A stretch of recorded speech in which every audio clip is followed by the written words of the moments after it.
Yo, it's me, Danchou. Welcome back to the Hideout, you guys. I'm so glad you guys can make it. And as you can tell, I am here for a Sakamoto chapter review. Yes. Okay, so I know a lot of you guys were waiting for me to do arc reviews for all the stuff of Sakamoto because I was catching up and I did that first arc review. And I did read everything in a binge. And now I'm here doing this chapter review. I will go back and do individual arc reviews if you guys want me to. So hit that comment section below and let me know. You get what I'm saying? You know what I'm saying? Tell me in the comment section below, hey, Danchou, you need to go and do these little arc reviews, and I will gladly go do arc reviews for Sakamoto Days. But right now, we're going to talk about the newest chapter because Sakamoto Days is fire. But before we get into it, like I always say, if you like more content like this, if you want more from the Hideout, make sure you hit the like button, make sure you hit the subscribe button and that bell icon, and smash the comment section because it needs to get, you know what I'm saying? So, intro.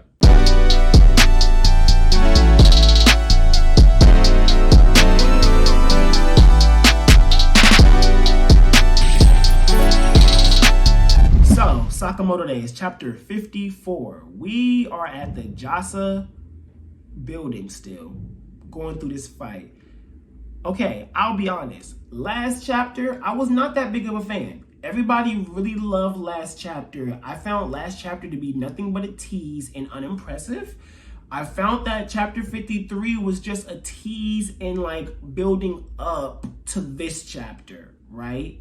So it made me kind of feel like, okay, why did y'all hype up Sakamoto and this guy interaction for them not to really interact like they did, but it was more so just slur provoking him. And I guess that's good enough. You get what I'm saying? Like for us in the future and for building up whatever this, beef these two are going to have throughout the rest of the series is. But for chapter 54, it just was smoke. Like, of course, Sakamoto Days, that's really all it is. But there was smoke. Like, old man stabbing that door and coming in, he came in and started acting a fool. And I'm trying to tell you, bro, like, if he survived that explosion, if the old man survived that explosion, he built 6, 7, 8, 9 times different, okay? Like, I can't even explain it. Like, he built so different. Like, because coming in, acting the way he acted, I can't even describe the rawness of these fight scenes because I feel like I ain't even doing it justice. Like, when he came in and then homeboy thought he was going to shoot him. He thought he was going to shoot him. He blocks the bullet. Dog pops up behind him instantly to shoot him in the head. He flings the sword just up like that. Cut the trigger finger. He cut the trigger finger. Okay, straight cuts the trigger finger and the little steel part to get to the trigger finger. He cut all that off. You get what I'm saying? Then stab doing his neck real quick. Like homeboy tries to come in. First of all, I love this guy. I forgot his name already, but homeboy with the big old staff that come, I love him. I was in love with him when he hopped on the scene, but seeing how he acted this chapter, he built all types of different, like my man's got his arm sliced by old dude, then he was like, don't need this anymore, then kicked it at him. You ain't want to get somebody trying to stitch it up. I know there's somebody in this crazy manga that got something that could just, that could stitch that up. Y'all is wild. That boy is built different. He just too raw for me. Just way too raw. And old man still was not slacking. Bro did that whole slice in the building. Like he was building like that.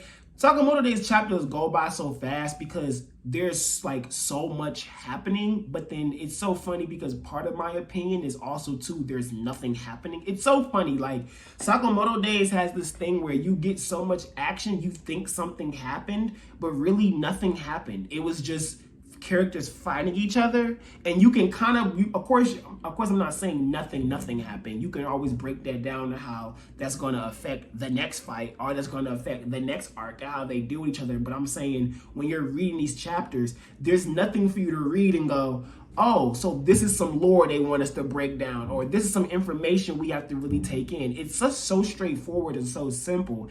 And I think that's the appeal to it, you know, where you get 15, 16 pages of characters just fighting, and really, where did we go? Like, how did the story progress? You don't know until the next chapter. And I think it's kind of cool that it works like that. It makes it to where you gotta tune into that next chapter. It's a good way of hooking people in.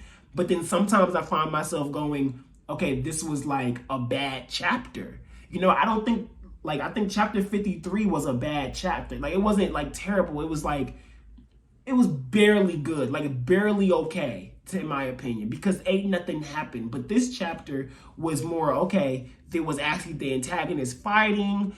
I understood more of the difference in the strengths between all of these people. 53 just felt like Sakamoto being teased and you know, antagonized, which is a part of it, but it wasn't what I thought I was going to get based on the chapter before and the Shonen Jump preview that they had for it as well. It just wasn't that at all. It wasn't anything they said, really, which makes it kind of funny. I mean, when you really think about it, let me be in there in my batarang. I'm killing everybody.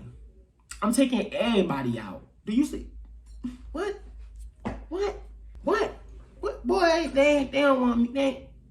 What? Look at that. You ain't even see me coming. Look.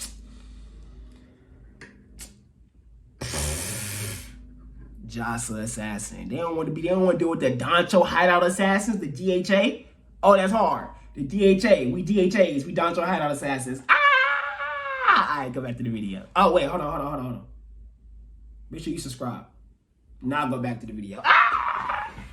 But for 54, it was so explosive and so much I just really got out of it. But in terms of lore and world building, nothing out of this chapter, except the end, where we figure out that a year later, the assassins in Japan dropped down to just a quarter. What that means for us, I don't know. What that means for the cast, I don't know. I don't know if that means we have a year time skip. I don't know if that means we're going to see what happens in between that year. But all we know is that because of what Slur did, Japan's assassins dropped down to a quarter. That probably just means that the assassins that are still around are pretty nice. Like, they're pretty good. It also makes me wonder what those dudes who were like at the top of JASA, how are they going to react to all of this? And what Slur did feels impressive until you remember that he only did it after getting all the strong people out of the way. So it's like, you know, I'm kind of happy. Like, it was good planning, but then it's like, yeah, but for a manga that's really smoky, you ain't really have it in you to be smoky. You know what I'm saying? But I was mad when Homeboy said, show us what you can do. And he acted like he had to do nothing. So hopefully this altercation makes Sakamoto realize he got to get back skinny and get back nice. Now, maybe he ain't going to get skinny and he'll stay fat Sakamoto and be throwing hands. I don't really care for fat Sakamoto. I would rather skinny Sakamoto come back and run the hands and fat Sakamoto just be around for the slice of life stuff. But that's just my personal opinion. I don't think the fat dude looks as cool fighting as skinny him. Not fat shaming, but skinny Sakamoto is just raw. Would you make him that raw for if you're not gonna make him just come back? Like, you could just had him fat the whole time. It still would have been gas if you had it fat the whole time.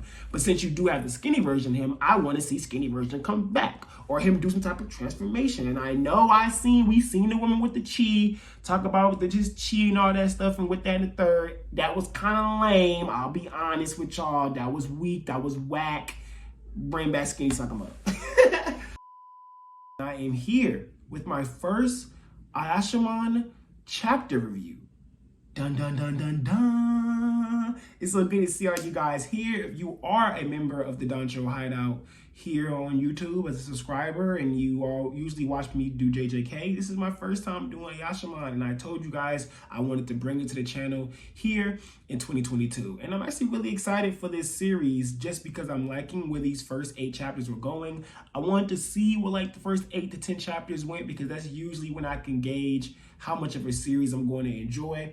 And here with Ayashimon, I'm really looking forward to it. There's a lot of things here that I like, so I'm not going to really talk too much. This is going to be a pretty short video, as you guys can tell from, you know, you looking at it. But basically, I just want to talk about the things that I enjoyed from this chapter, what I'm looking forward to, and where things might go. So basically, this Ayashimon chapter was the Doppio guy from the Emma Syndicate coming and hanging out to basically deal with the main chick in our MC whose name starts with an M that y'all I cannot remember. I'm sorry. But the other guy's name was really easy to remember, which is why they came off the top of my head so smooth. And the Emma Syndicate is a name I've actually heard before from somewhere else. So it's something else I either easily can remember. But other than that, I'm struggling still with the character names and having things remember and stuff like that. But I'm enjoying what's happening so far because this dude from the Emma Syndicate, this second chief, basically command chief, he's coming because, you know, we heard about the MC and Homegirl and them basically being illegal people, you know what I'm saying, in the area of where all these Ayashimon and stuff is doing what they're doing. And I find it really cool that the politics for this manga is already inactive so quickly, and we're seeing so much of the gruesomeness of what's going on. Like in the beginning of this chapter, when they started looking for them, when we are seeing the Emma Syndicate looking for our characters, our cast, and they're peeking around seeing who knows what, they're pretty much killing or taking everyone hostage and torturing them, whether they actually know information or not. And then that one guy who goes, oh, I'm backed by a Yakuza member. I might not actually be Yakuza, but I'm backed by a Yakuza member. You're going to cause a war. And the Ayashimon girl looks at him and goes, huh? We're already at war. All that power balance stuff, that's all just to look pretty on paper. That's just all superficial. In reality, it's always war. It's smoke whenever it's smoke. It's battle whenever it's battle. It ain't none of that, oh, let's be cordial here, be cordial there. No, I mean, there's probably going to be those moments that play into effect, but only in real situations. And something like this where they need you to give them information, they can care whether you really know or not, you're going to get killed. And you talking about someone who's backing you, they going to probably get killed trying to back you, or they going to act like you don't exist no more because they don't want to get into that smoke. And it's like those type of lore additions early on in the series is how you know if the series is going to be pretty good or not, you know? And so far, I'm really vibing with Ayashimon. I'm not a huge fan of the MC. He's very bland to me and very meatheady and simple, so he's definitely not my guy. But hopefully when I see more of him and I see what he goes through and maybe how he'll become a little more three-dimensional. Right now, he's really not even 2D. He's kind of 1D, super static. I mean, static MCs are fine. We know static MCs can work. But the way this Ayashimon story goes, I don't see how a static main character is going to benefit this story at all. If anything, I can see him being what holds this manga back from being more. But we'll have to see. You know, this is really giving you guys my first impressions of the series through this chapter. But the young girl who is there supposed to be the future leader for them, I'm assuming whenever she actually gets her little platform to try to take stuff back from, you know, her father's syndicate or whatever, I find her very interesting because she tries to make it seem like everybody's worthless pawns to her. So she has that moment where she's thinking to herself, they're just worthless pawns. I need to run. I just need to get out of here. But then she's thinking about the MC and she's thinking about Homegirl that helped her, who was protecting her all this time. And the girl, she's seen her in a car and all of that. And she starts thinking to herself, you know what? I'm not going to just run. And it's not even that she starts thinking that to herself more. So she starts already moving on the actions. And really she's thinking to herself, what am I doing? Like, why am I doing this? You know what I'm saying? I should be trying to run. But that isn't what her heart has her doing. Her heart has her getting ready to unsheathe this little sword, little knife. And unsheathing it will apparently unlock her powers, unlock what she's really owed as an Oni. And I'm assuming that's going to unlock her true form, what she really is, her real powers, what she really goes through, things of that nature, right? And I'm excited to see that. Like, I want to see what that is or get a taste of that. But clearly, whatever that is needs to be done in a dire situation. And she was going to choose that this was that dire situation. But now we have our MC stepping into it, not letting her do that, even though he was getting beat up in the fight prior. And seeing our dude's powers, where seeing him have flames and his flame power isn't burning or slowly turning to a crisp or anything like that. It steals heat, which is so cool. Like, you have a fire ability that steals heat. amazing. Like, I just find it so cool. And then he can freeze dude. He froze him, and then we got that explanation of how human cells and human body part will never be the same because of the way the cells freeze and expand and stuff of that nature. And it just was a really cool way that Ayashimon is trying to show its depth. You know what I'm saying? This mangaka is trying to take that Hell's Paradise that had that cool little moments of adding that type of biology and things like that and anatomy, and now trying to add that, I guess, into Ayashimon. And that's really cool to see because Ayashimon feels extremely meathead for me.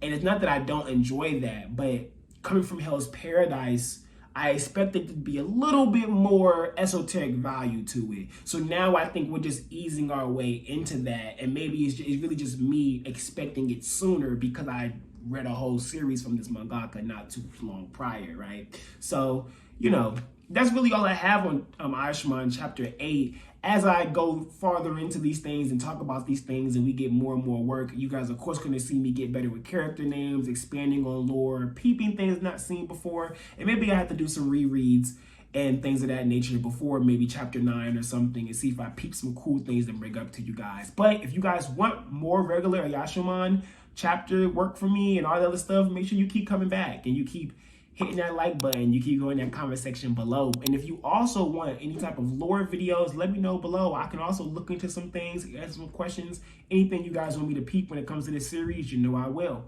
But it's your boy Danchou, and like I always say, peace.